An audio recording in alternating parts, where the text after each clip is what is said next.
안녕하세요, 여러분. 오늘 연휴인데 며칠 비가 오네요. 그래서 산에도 못 가고 운동하고 그냥 갇혀 있습니다. 그래서 오늘 여러분들께 시간이 좀 나가지고 오늘도 여러분들께서 우리 단톡방이나 제 개인톡이나 문자로 또 전화로 또 많은 질문들 주셨는데 그 중에 이제 대부분이 암하는 분들이, 왜냐하면 절박하고 다급하신 것 같아요. 그래서 이제 문의를 많이 하시고 질문들 많이 하시고 궁금한 것들 많이 말씀하시고 하시는데, 제가 오늘 이 시간에는 여러분들께서 암 진단을 받으신 분들이 가장 무엇을 먼저 해야 되느냐, 이게 이제 우리가 진단을 딱 받고 나면 몸에 이제 특히 여성분들 유방에 멍우리가 잡혀서 이제 병원에 가보면 유방암 판정 받거든요. 기침이 좀 나고 약간의 이제 가래에서 피가 섞여가지고 병원에 가서 검사해보면 폐암 나옵니다. 소변에 피가 좀 섞여서 이제 병원에 가보면 자궁암, 뭐 남자는 이제 전립선암, 암 진단을 받게 되거든요. 그럼 이제 암이라는 걸 이제 확진을 받게 되면 이제 제일 먼저 사람들이 당황하죠. 당황하고 두렵고 불안, 근심, 공포 이런 감정들이 막 밀려옵니다. 두렵고 불안하죠.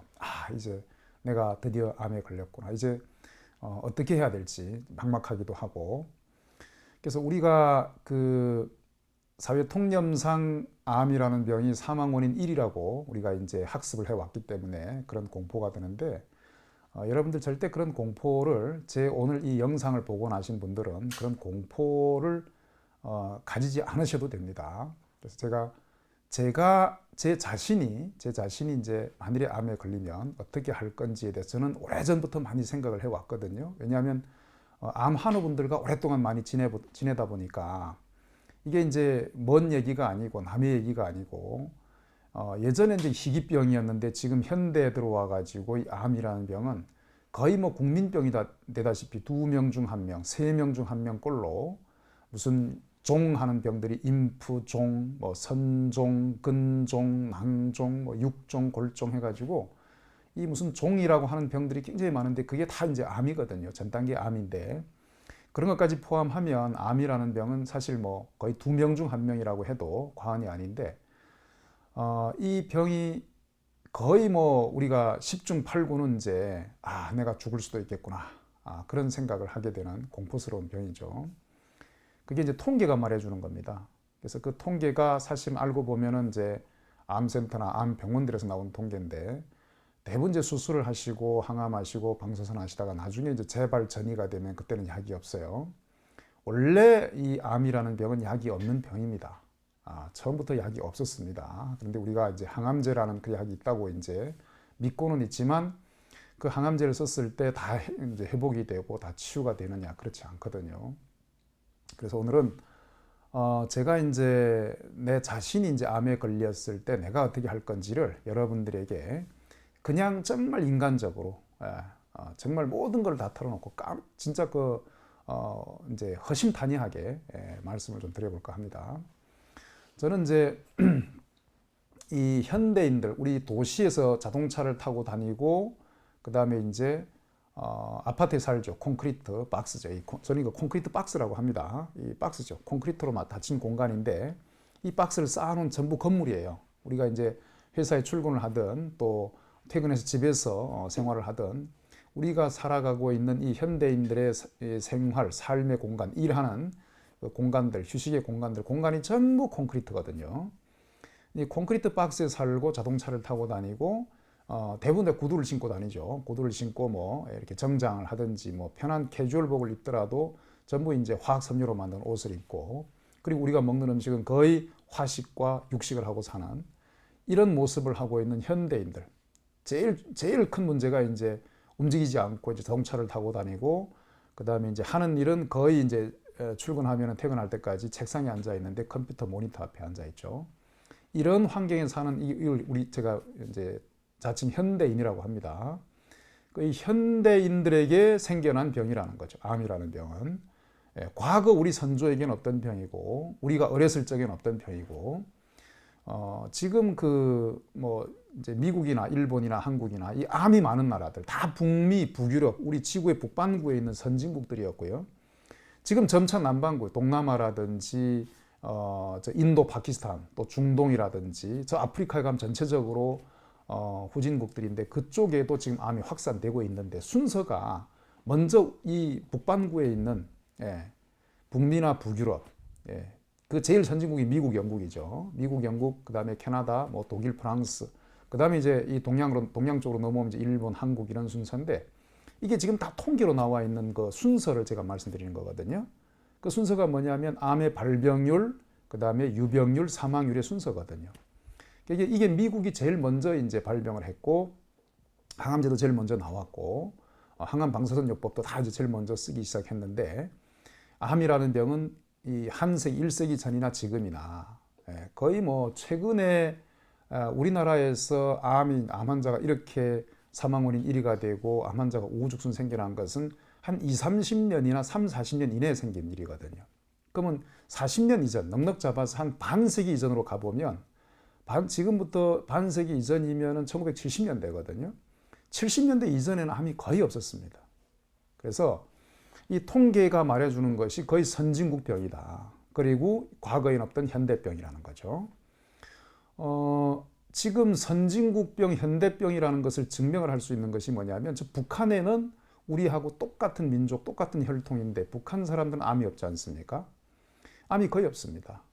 뭐 한 사람도 없지는 않겠지만은. 그리고 저 후진국이 많은 아프리카나 이런 데 가도 암 환자가 그렇게 많지는 않거든요. 암이 뭐 국민의 뭐 3분의 1, 3명 중 1명이 암에 걸린다든지 여성분들이 거의 대부분이 자궁에 근종이 있거나 뭐 유방에 뭐 석회가 있거나 뭐 이제 물혹이 있거나 종양이 있거나 이런 경우는 거의 없거든요. 그래서 우리의 변모된 이 생활 환경, 그다음 일하는 환경, 휴식하는 환경이 우리가 살아가고 있는 환경에서부터 비롯된 병이고 그 환경은 먹거리, 그다음에 우리의 몸의 움직임이에요. 제일 큰 이 두 가지인데 음식과 운동이거든요. 이걸 현대 용어로 바꾼 게 음식과 운동이에요. 그러니까 먹거리, 우리 입으로 들어오는 먹는 거죠. 영양소, 섭취하는 영양소와 그 영양소를 우리 몸에서 신진대사로 돌려서 분해하고 써버리고 이제 배출하는 그 과정에서 움직임이 있어야 되는데 우리는 현대인들은 너무 움직이지 않는 거죠. 자동차를 타고 다니고 하루 종일 의자에 앉아서 일을 하고. 그래서 누구에게나 이 암이라는 병은 먼 얘기가 아니고 옛날에는 남의 얘기였어요. 진짜 먼 얘기였는데 이제는 각자 여러분들 다 저부터 시작해가지고 모든 분들이 다 자신에게 해당되는 이 급선무라는 거죠. 내 코앞에 당도한 어찌 보면 내 몸에도 내일이라도 걸릴 수 있는 확진될 수 있는 그런 병이거든요. 그래서 현대인들이 너무 참 이 기가 막힌 것이 갓난아기나 영유아나 청소년들도 사망 원인 1위가 암이라는 거죠. 이건 정말 상상할 수가 없는 일이죠. 그래서 왜 이렇게 됐느냐 보니까 가장 큰 것이 다른 점을 찾으면 되거든요. 저는 제가 암에 걸렸다고 생각했을 때 저는 제가 이렇게 할 겁니다라고 오늘 말씀드릴 테니까 뭐 이미 전에도 많은 말씀을 드렸고 새로운 얘기는 없습니다. 오늘 하는 정리를 하는 차원에서 왜냐하면 제가 계속 설명을 드리고 많은 제 유튜브에서 강의를 많이 해드려도 똑같은 질문을 계속해서 하시기 때문에 오늘도 여러분들이 이제 질문이 오셔가지고 그래서 그런 것들을 좀 간략해서 이제 더 함축해가지고 간단 명료하게 해서 잡다한 설명을 하지 않고 여러분들이 내가 암에 걸렸을 때 이렇게 대처를 하면 되겠구나라고 하는 것을 기준을 좀 알려드리고자 말씀드리거든요. 그래서 제가 차이점을 제가 중요시하는 것은 차이점을 찾자. 과거와 지금의 차이점, 그리고 현재에도 선진국과 후진국의 차이. 이게 현대병, 선진국병이거든요. 이 두 가지 얘기는 현대가 아닌 과거에는 없었던 병이고 현대에도 선진국이 아닌 후진국에는 없다는 거거든요. 이 두 가지 얘기가 굉장히 큰 시사해 주는 바가 크거든요. 현대병이고 선진국병이라는 거죠. 현대병이긴 한데 현대에도 선진국이 아닌 후진국에는 없다는 거죠. 저 아프리카나 이런 데 가면은 거의 뭐 맨발로 사람들이 뛰어다니고 살고 뭐 거의 옷이라는 것도 별로 없잖아요. 뭐 땡볕에서 그냥 뭐 우리처럼 뭐 이렇게 뭐 자외선 차단제를 바릅니까? 뭐 이제 뭐 이런 것도 없죠. 제대로 잘 먹지도 못하지만 거의 자연식을 하는데 그 자연식을 하는 사람들이 그 공간에 가고 그런 환경에 가보면은 암이 적다는 겁니다. 그래서 현대병이기 때문에 우리가 과거에 무엇을 했느냐, 과거에 무엇을 먹고 과거에 어떻게 살았느냐, 현대와 과거의 차이점, 그리고 선진국이라고 했을 때, 선진국병이라고 했을 때 현재 선진국과 후진국의 차이점을 찾으면 됩니다. 그게 암의 원인이거든요. 여러분, 암의 원인을 정확히 아는 사람이 있을까요? 암병원의 암센터에 가서 여러분들 암 환우분들 주치 있게 물어보십시오. 암의 원인이 뭡니까? 그러면은 한마디로 대답을 할 수가 없어요. 대답을 못 합니다. 무엇이 원인이다. 그러니까 이게 굉장히 장기간 동안에 우리 몸의 누적이 축적이 되면서 데미지가 축적이 되면서 발병하는 거기 때문에 딱히 1대1로 떨어지는 요것 때문에 요게 생겼습니다라고 하는 거. 이건 단기에 나타나야 요걸 잡을 수가 있는데 딱 이렇게 잡지를 못하는 거죠. 그렇기 때문에 암의 원인이 무엇이다라고 정확히 해주는 의사가 없습니다. 그래서 장기적으로 크게 보고 전체를 보고 장기를 보면은 답이 나오는데 그게 가장 큰 차이점을 찾는 거예요. 그래서 원인을 없애야 되잖아요. 자꾸 우리는 암이라는 병이 생기면 이 암덩어리를 어떻게 없앨 거냐에만 초점을 맞추고 없앨 거냐만 이제 골똘하는 거죠.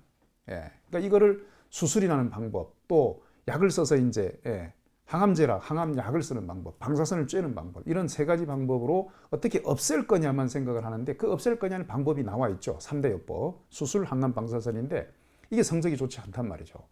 예. 다 여러분들이 아시지만은 사망 원인 1이라고 하지만은 그 사망 원인에 들어가신 분들, 사망하신 분들은 대부분 수술, 항암, 방사선을 다 거친 분들이에요. 예.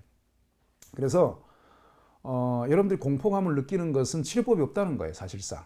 없기 때문에 여러분이 두려움감을 느끼고 공포감을 느끼는데 차이점을 찾아서 차이점을 없애면 되거든요. 그 차이를 극복해 나가면 되거든요. 그 차이 중에 가장 큰 첫 번째 원인이 먹거리란 말이죠. 먹거리인데 과거 먹거리와 지금 우리의 먹거리가 어떤 차이가 있느냐? 굉장히 큰 차이가 있다는 거예요.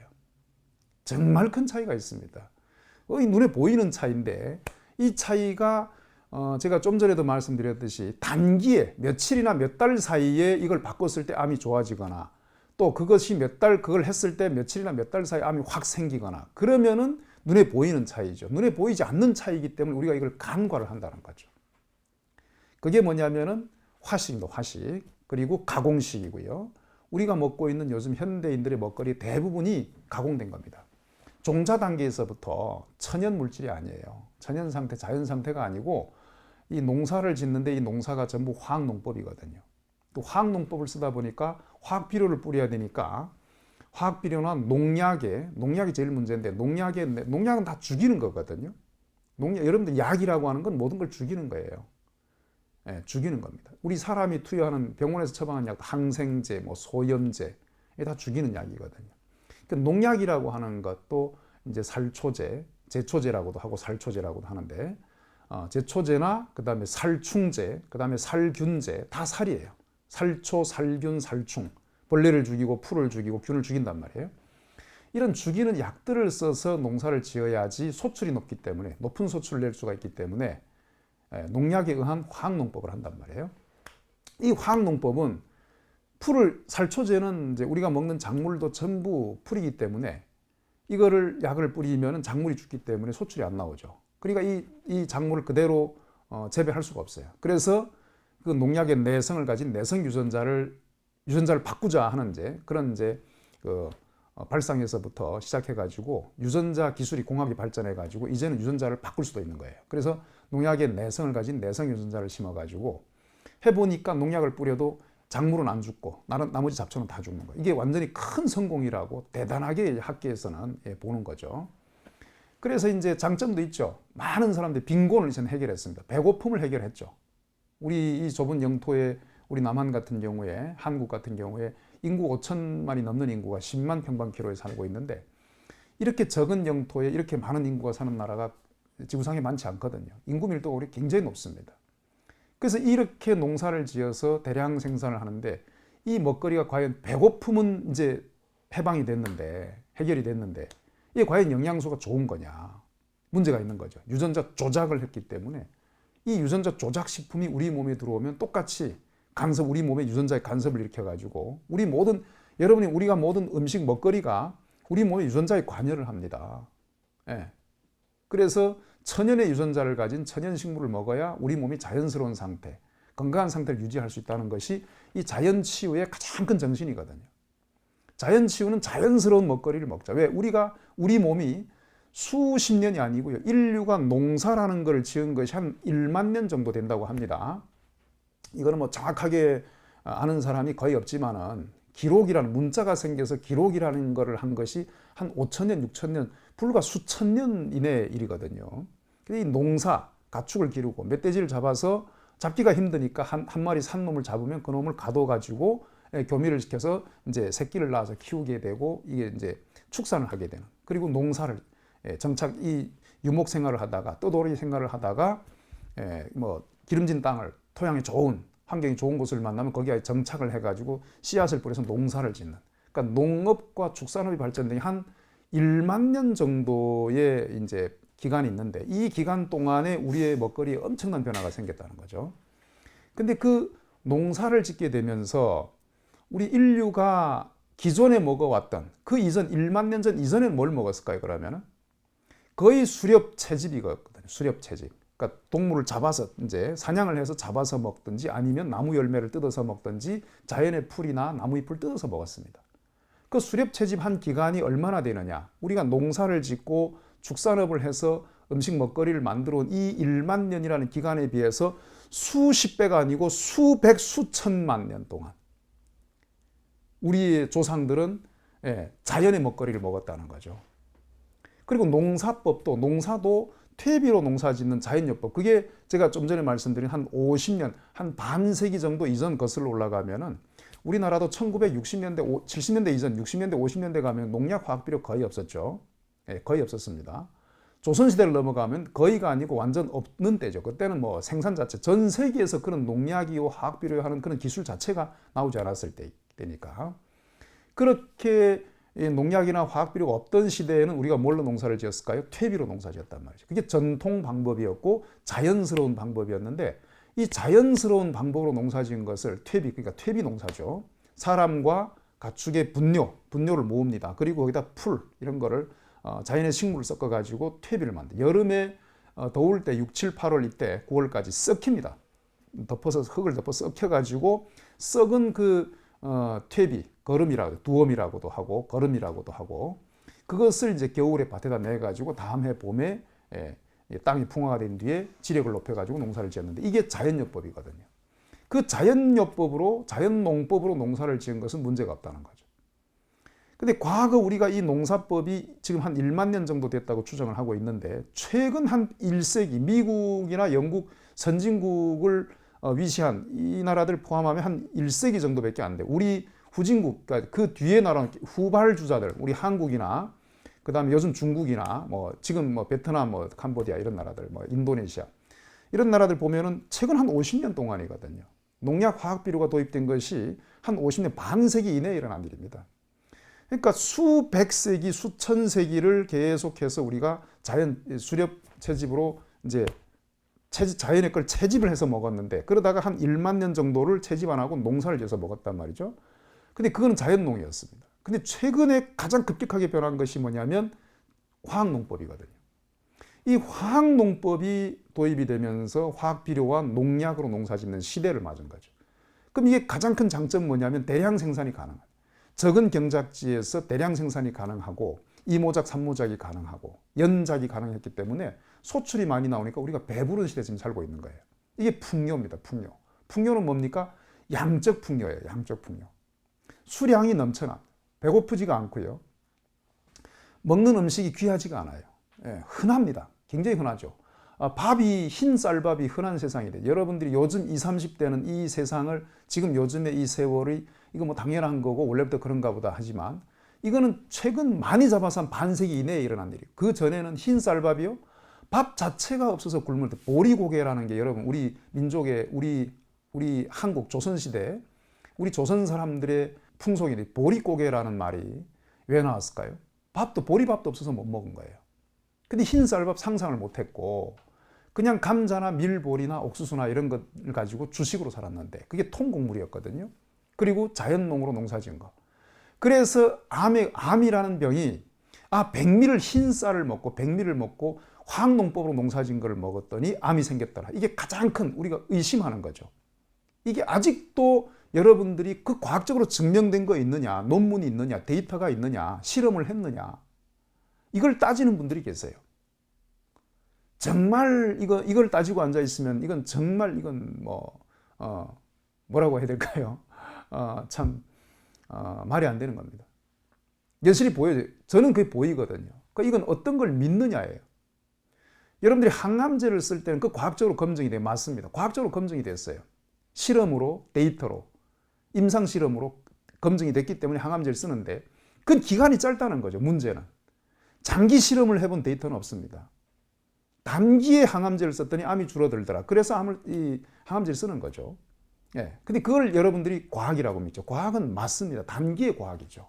단기의 과학인데 장기적으로 그리고 전체적으로 인체 전체를 보지는 국소암이라고 하는 병소의 국소에만 해당하고 또 단기적으로 몇 주나 수주나 수개월 정도만 실험을 했지 수년에서 수십 년 동안 실험해본 그런 데이터는 없습니다. 그런 것들을 여러분들이 과학이라고 하면 제가 지금 주장하고 있는 건 비과학이죠. 아니 흰쌀밥을 먹었는데 암이 생긴다? 흰쌀밥이 왜요? 배고픔을 해결해주고 지금 배부르고 아주 풍요로운데 그러면 되는 거 아니냐. 너무 지나치게 흰쌀밥, 제가 이거 뭐 다른 강의에서도 이 쌀에 대해서만 얘기하려면 이제 잡곡하고 그다음에 백미, 도정한 곡물과 도정하지 않은 곡물, 통곡물과 도정한 곡물, 그리고 흰쌀과 현미의 그 차이점에 대해서 제가 누누이 말씀드려 왔고 제 다른 유튜브 강의 영상을 좀 보시고요. 그거에 대해서만 다시 말씀드리려고 하면 진짜 몇 시간이 걸릴 정도로 장중한 얘기를 할 수가 있거든요. 자, 어쨌든 과거 우리 선조들이 먹었던 것은 현미를 먹었거나 거의 쌀을 못 먹었거든요. 거의 다 잡곡을 먹고 살았죠. 그 시대는 없었던 병이에요. 암이. 분명한 것은. 근데 흰 쌀을 먹는 지금 시대에 와서 암이 생겼으니까 이것이 원인 중에 하나라, 분명한 원인이라고 하는 것은 지금의 통계가 보여주는 겁니다. 저는 이게 더 큰 과학이라고, 저는 장기의 과학이다. 그래서 어떤 단기의 과학을 믿느냐, 장기의 과학을 믿느냐, 통합적인 큰 빅데이터를 믿느냐, 눈에 보이는 단기의 데이터를 믿느냐, 그거의 차이거든요. 근데 우리는 많은 사람들은 단기의 코앞의 것, 지금 당장의 것만 보려고 하고 이것만 믿으려고 하거든요. 그래서 우를 범하는 거고, 그래서 암이 치료가 안 된다고 생각을 하는 거예요. 암의 치료에 실패하는 거죠. 장기적으로 보고 전체적으로 보고 통합적인 걸 봐야 된다는 거죠. 그것이 자연치유의 정신이거든요. 자, 그래서 먹거리의 변화, 제가 지금 먹거리와 지금 움직임에 대해서 말씀드릴 건데 아까 처음에 말씀한 두 가지 원인이 있다. 그것이 우리가 먹는 먹거리, 음식이다. 하나는 먹은 음식 우리가 어떻게 연소를 시키고 이걸 어떻게 배출을 할 거냐. 먹는 음식이 흰 쌀을 먹고 있고 가공식을 먹는다는 거죠. 가공돼. 이 쌀 자체가 유전자 조작된 것이 굉장히 많습니다. GMO, 곡물 전체가. 여러분들 대표적인 콩, 옥수수, 밀, 감자 이런 것들이 전부 거의 지금 시중에 여러분들이 베이커리 이런 빵 같은 것들, 그 밀가루는 거의 100%라고 보시면 돼요. GMO입니다. GMO.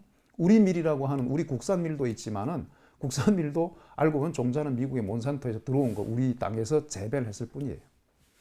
그 알고 보면은 직접 GMO거나 GMO하고 접합한 이거를 뭐냐면 육종이라 그래가지고 종자를 계속 개량하면서 이게 오염이 되거든요. 유전자가. 그런 것이 거의 90% 이상이라고 하는 것이 지금 현재 통계로 나와 있습니다.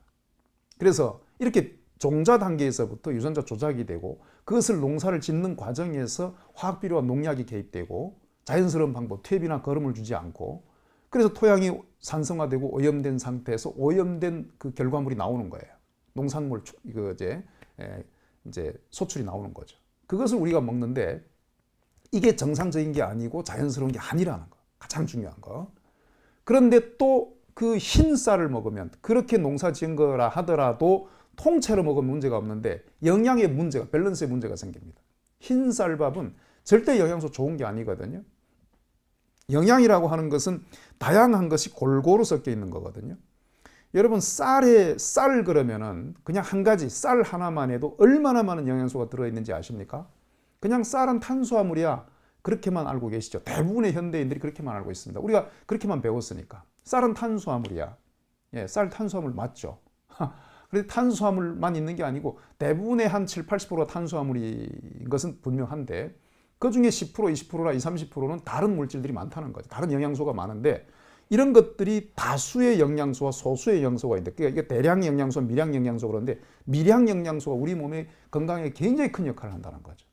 거의 결정적인 역할을 하는 것은 미량 원소입니다. 미량 원소, 미량의 영양소입니다. 그게 필수 아미노산이라든지 쌀만 봤을 때 여러분 제일 많은 영양소는 탄수화물인 건 맞습니다. 이게 대량 영양소고요. 이건 옛날에 배고픈 시절에 대량이 필요했던 시절에만 중요한 거예요. 지금 우리 현대인들에게는 대량 영양소가 필요치 않습니다. 사실 미량 영양소가 대량, 왜냐하면 이거 대량은 이제 넘쳐나니까요. 배부르니까요. 그래서 이거를 분해시키고 그다음에 몸에서 연소시키고 에너지화시키고 우리 몸에서 산화시켜서 써먹고 그다음에 노폐물 배출시키고 하는 것들은 그 외에 있는 미량 원소들이 하는 거거든요. 섬유소라든지 필수 아미노산이라든지 그 외에 많은 항산화 물질들이 있어요. 뭐 비타민, 그다음에 효소, 미네랄 이런 미량 원소들이 그 외에 뭐 파이토케미칼의 영역까지 가면은 정말 수천, 알려진 것만 지금 8,000가지, 9,000가지 그렇거든요. 그 알려진 것은 전체 5%밖에 또 안 된다라고 하는 추정이 있습니다. 그러면 이게 몇만 가지, 몇십만, 수십만 가지의 쌀 하나에도, 그리고 배추나 무나 채소 한 가지에도 그렇게 어마어마한 수천, 수만 가지 파이토케미칼이라는 성분이 있는데 아직 다 규명되지 않았습니다. 그냥 많은 거, 눈에 보이는 것, 대량의 영양소만 우리가 알고 있는 것이 단백질, 탄수화물, 지방, 뭐 비타민, 뭐 미네랄 이런 것들이거든요. 자, 그 중에서 흰쌀이 문제점이 뭐냐면 너무나도 이 탄수화물, 이거는 이제 겉껍질을 벗겨낸 그 한 20%의 그 이제 미량 원소가 있는 그게 이제 면역 물질이고 치유 물질이고 우리 몸에 영양소를 골고루 우리 몸에다 공급해주고 쓰여지게 만드는, 기화시키는 그 어떤 첨가제 같은, 효소 같은, 화학 반응에서 촉매제 같은 역할을 하는 그런 촉매 물질들인데, 그런 촉매 물질이 없는 순수 당질 탄수화물만 섭취한다는 거죠. 그러니까 한 가지만 많이 섭취하니까 밸런스가 깨지는 거예요. 밸런스의 문제죠. 그 밸런스가 깨진, 균형이 깨진 영양소를 먹었으니까 결과적으로 아주 자명하죠. 이것은 우리 몸의 건강의 균형이 깨진다는 거죠. 건강의 균형이 깨지고 그러면서 물질 대사에 이상이 생기고 그것들이 오랜 기간 동안 누적이 되면 독소화돼 가지고 병이 생기는 거죠. 여러분들이 병이 생겼다, 암이 생겼다면 그건 이미 수십 년 동안 잘못된 음식을 먹어온 결과, 현재 결과 나타난 겁니다. 단기에 절대로 그런 병이 나타나지가 않습니다.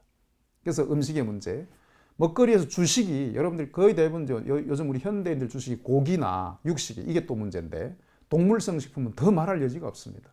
그 유전자 조작된 사료에다가 항생제 집어넣고 성장 호르몬 집어넣고 각종 약품과 각종 또 우리 사람 몸에 그 이제 빨리 성장을 시켜서 빨리 키워서 빨리 잡아서 빨리 팔아 먹어야 되니까 그 상업 자본주의적인 목적에 부합되게 그런 엄청난 첨가제를 집어넣거든요. 그 오로지 목표는 뭐냐? 빨리 키워서요. 축산업 뭐예요? 빨리 키워. 농산물도 식물이죠. 농업도 마찬가지입니다. 농업이나 축산업 빨리 키워서 소출 많이 내 가지고 빨리 팔아서 이윤을 내는 이쪽에만 모든 게 이제 초점이 맞춰져 있거든요. 이게 우리 인간이 먹어서 사람이 먹었을 때 얼마나 안전하고 깨끗하고 그리고 우리의 건강, 사람의 건강을 얼마나 지켜줄까, 우리를 얼마나 치유해 줄까, 우리 건강하게 만들고 오래 살게 만들고 정말 그 삶의 질을 생각하는 게 아니고요. 오로지 빨리 팔고 빨리 만들어서 대량 생산해서 잘 팔까에만 초점이 맞춰져서 모든 연구가 진행이 되고 모든 것이 이제 생산이 된다는 거죠. 농업, 축산업 다 마찬가지. 그렇게 잘못된 목적, 그런 쪽으로 지향이 돼서 생산된 먹거리를 우리가 먹고 있다는 거죠. 그래서 육식이 많고, 그 다음에 채식 거의 없고, 그리고 이제 곡물을 먹는데 곡물은 흰 쌀이나 흰 밀가루. 요게 우리 현대인들의 음식을 딱 이제 한마디로 함축하면은 육식 대부분 고기, 계란, 우유, 생선, 치즈. 그 다음에 그 가공식품인 육가공식품, 유가공식품, 유제품들. 햄, 베이컨, 소시지, 요구르트, 뭐 유제품들, 뭐 치즈 같은 거. 이런 가공 제품들은 더 말할 나위 없는 정말 영양의 균형이 깨진 거죠. 하나의 물질만 빼서 농축한 거거든요.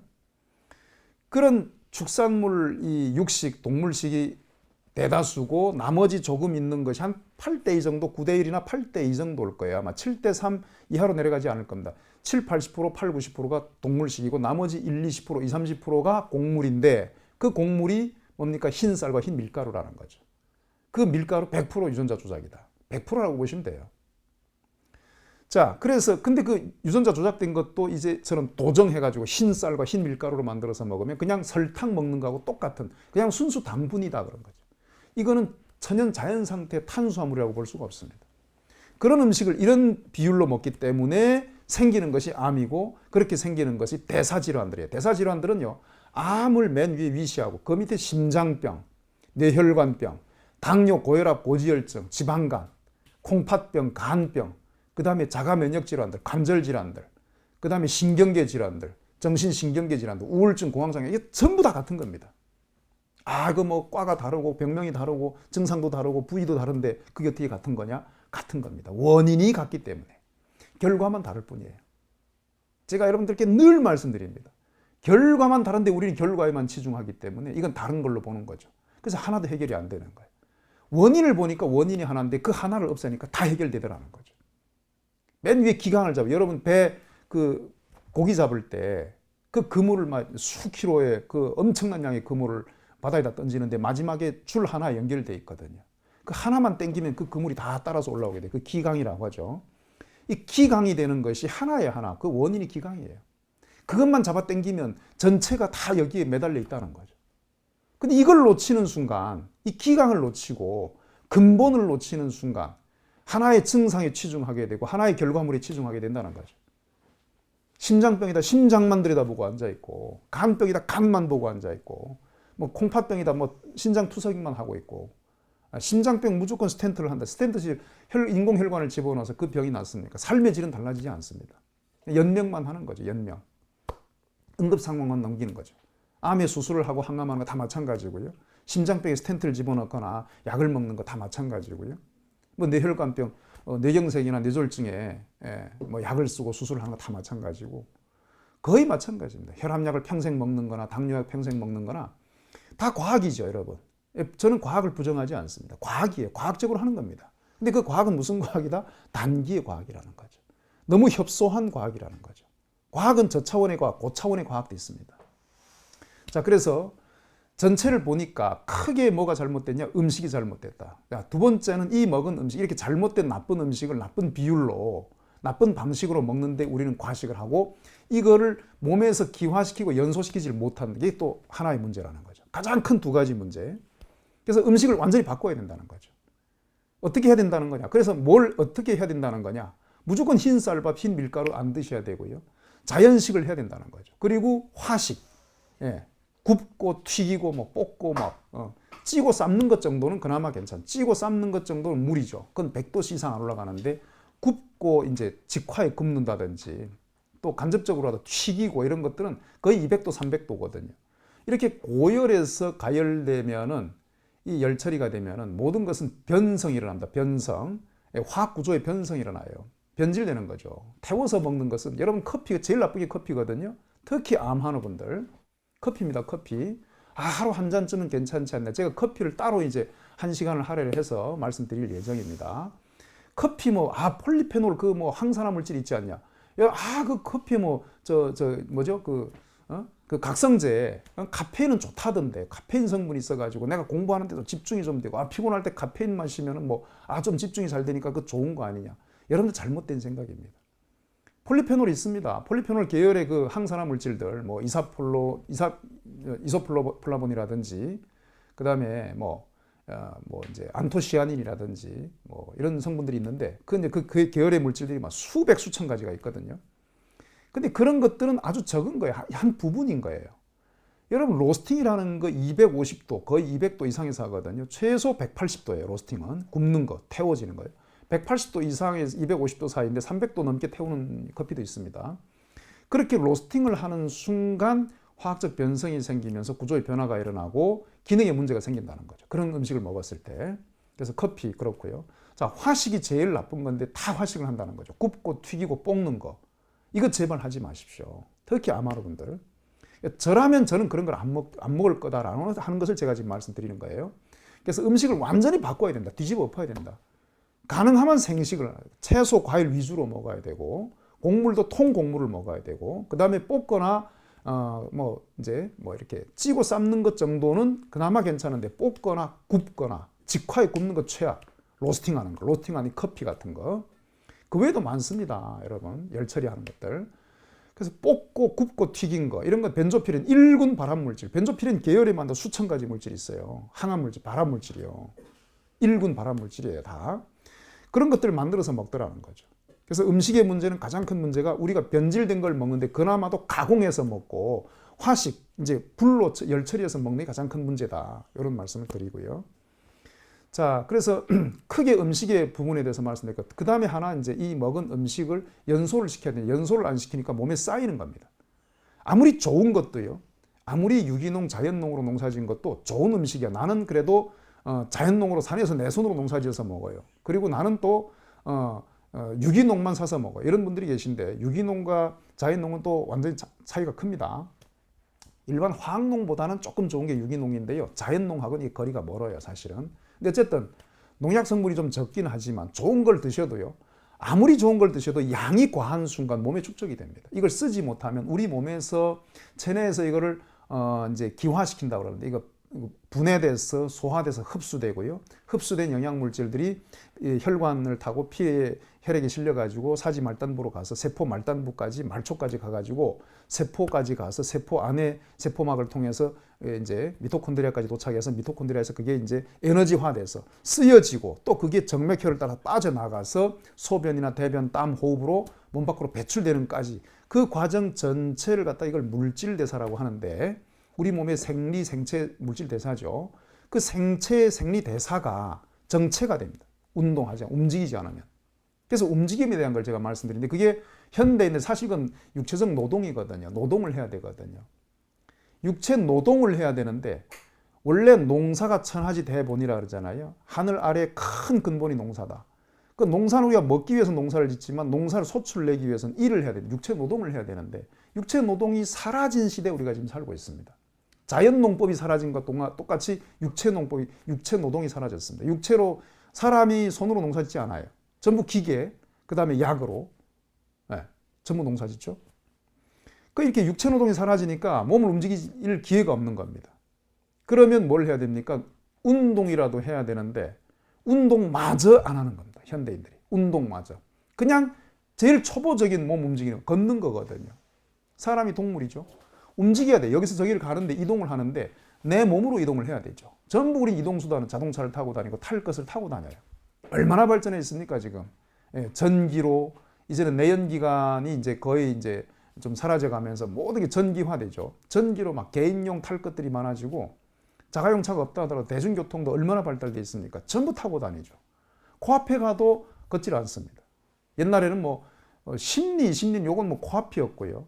몇십 리, 수십 리, 100리길도 그것도 무거운 거 잔뜩 짊어지고 다 걸어 다녔거든요. 우리 선조들은. 그러면 지금 옛날로 돌아가서 그렇게 살자는 거냐? 그게 아니죠. 그런 얘기가 아니고요. 너무나도 움직이지 않고, 몸을 움직이지 않고 걷지 않고 근육과 관절을 움직여주지 않으면 무슨 일이 벌어진다? 우리는 많이 먹기 때문에 충분한 영양소를 섭취하고 있기 때문에 그 충분한 영양소가 기화되지 않는 겁니다. 물질 대사에 참여하지 않고 분해되지 않고 흡수되지 않고 에너지화되지 않는 거예요.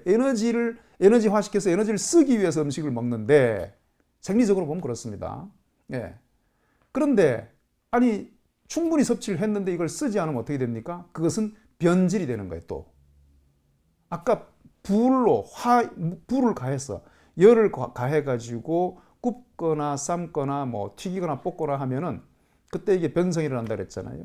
이게 몸에서 쌓이면 또 변성이 일어나요. 쓰지 않고 몸 밖으로 배출이 안 되게 되면은 그게 혈관 속에서, 세포 속에서, 장기 속에서, 몸 속에서 전체적으로 독성이 생기는 겁니다. 쌓여서요. 쓰지 않으면 쌓인다는 거. 쌓이면 이제 부패가 된다는 거죠. 우리가 모든 것이 쓰지 않고 쌓아놓으면, 이 세상의 모든 만물이요, 쓰지 않고 쌓아놓으면 다 썩습니다. 부패되는 거죠. 우리 몸도 똑같은 겁니다. 제가 늘 말씀드리지만 자연의 원리와 우리 몸 속에 있는 생리적 원리가 똑같다고 말씀드렸죠. 일맥상통합니다. 일맥상통. 그래서 써야 된다는 거죠. 결정적으로 써야 됩니다. 많이 쓰려고 노력을 하셔야 된다는 거죠. 육체 노동을 해야 되는데 육체 노동이 사라져 버렸으니 이제 최소한 걷는 운동이라도 하자. 뭐 헬스장에 가가지고 근육을 만드는 운동도 좋지만 가장 기본적인 운동 걷는 거. 그래서 걷는 게 중요하고 몸을 움직이는 게 중요하다는 거죠. 걷고 달리기, 젊은 분들은 걷고 달리기를 하셔야 되고, 어르신, 노인분들, 노약자분들, 뭐 이제 나이 많으신 분들은 달리기를 못하면 최소 걷는 거라도 하십시다. 그 말씀 꼭 드리고. 그래서 크게 두 가지를 바꾸시면 돼요. 오늘의 결론은 뭐냐면, 내가 암에 걸렸을 때 여러분 절대 두려워하지 마십시오. 지금 있는 보이는, 지금 현재 발견된 암 덩어리를 어떻게 없앨 거냐, 그거는 여러분 절대 없애지 못합니다. 없앨 수가 없습니다. 없애보면은 수술로 떼어내는 거 없앴다고 생각을 했는데, 한 개 떼어냈는데 두 개, 세 개 생기고 우후죽순 몸 전체에서 또 재발되고 전이가 되거든요. 약으로 없앤다, 항암으로 없앴다고 생각해 다 없애졌다고 했는데 얼마 안 지나서 우후죽순 또 생기거든요. 방사선으로 지진다고 해서 없앴는데 없앤 게 아니거든요. 그래서 생겨난 암덩어리, 이 결과물을 없앨 게 아니고요. 그것이 왜 생겼느냐, 이 원인을 분명히 제가 오늘 크게 두 가지 말씀드렸습니다. 먹는 먹거리, 음식, 그 다음에 움직여서 배출시키는, 몸속에 빼내자는 거죠. 독소를 빼내자는 거죠. 먹는 이 음식은 영양소이기도 하면서 쌓이면, 누적이 되면 독소가 된다는 거죠. 그 쌓인 독소를 빼내자는 거죠. 빼내는 경로 네 가지입니다. 대변, 소변, 땀, 호흡이에요. 이걸 다 촉진시키는 거는 육체 노동과 운동밖에 없어요. 근데 육체 노동이 없어졌으니까 운동이라도 하자. 걷자는 거죠. 그래서 오늘 강의, 뭐 이제 장중하게 말씀드린 것 같지만, 저라면은요, 음식을 바꾸고 하루 종일 동물처럼, 자연동물에는 암이 없지 않습니까? 자연에 뛰어다니는 동물은 암이 없습니다. 그들은 뭐 씻어 먹습니까? 뭐 불로 어떻게 가공해서 먹습니까? 구워서 삶아서 안 먹거든요. 생으로 먹기 때문에 그들은 병이 없는데, 생으로 먹으면 자연식물이 가지고 있는 천연의 치유 물질, 천연 항암 물질들을 그대로 섭취하기 때문에 암이 걸릴 수가 없는 거죠. 자연동물이 또 뭡니까? 낮에 뭐 이렇게 밤에 잠을 자지 낮에 누워 자는 동물 보셨어요? 배부르면 자죠. 그러나 동물이 먹고 나서 계속 먹을 걸 구하려면 계속 움직여야 되기 때문에, 움직이면서 먹이를 찾아야 되기 때문에 동물은 거의 하루 종일 움직인다고 보시면 돼요. 그래서 암에 걸렸다, 암 확진을 받았다, 암 한우분들, 암 투병하시는 분들, 병원에 가서 뭐 수술, 항암, 방사선, 뭐 약물 치료, 이걸 먼저 생각하실 게 아니고 암의 원인을 없애는 걸 먼저 생각하셔야 된다. 그런 걸 하시더라도 반드시 음식을 바꾸고 운동을 하셔야 된다는 거죠. 하시더라도. 이게 가장 급선무고 가장 기본적이고 가장 중요한 문제, 가장 우선해야 될, 여러분이 우선시해야 될 문제가 먹는 먹거리와 운동의 문제다. 그래서 하루 종일 저라면 제가 만일에 암에 걸린다, 저는 하루 종일 움직이겠습니다. 아침에 해가 떠서부터 해가 질 때까지 밖에 나가서 움직이다가 밤에 들어와서 해가 지면 집에서 잠을 자고, 그리고 자연식을 먹고, 그렇게 하면은 거의 대부분 좋아진다는 거죠. 저는 이제 그런 요법을 거의 이제 뭐 여기 어디 책도 나와 있습니다만, 원신처럼 먹고 원신처럼 살자, 동물처럼 먹고 동물처럼 살자.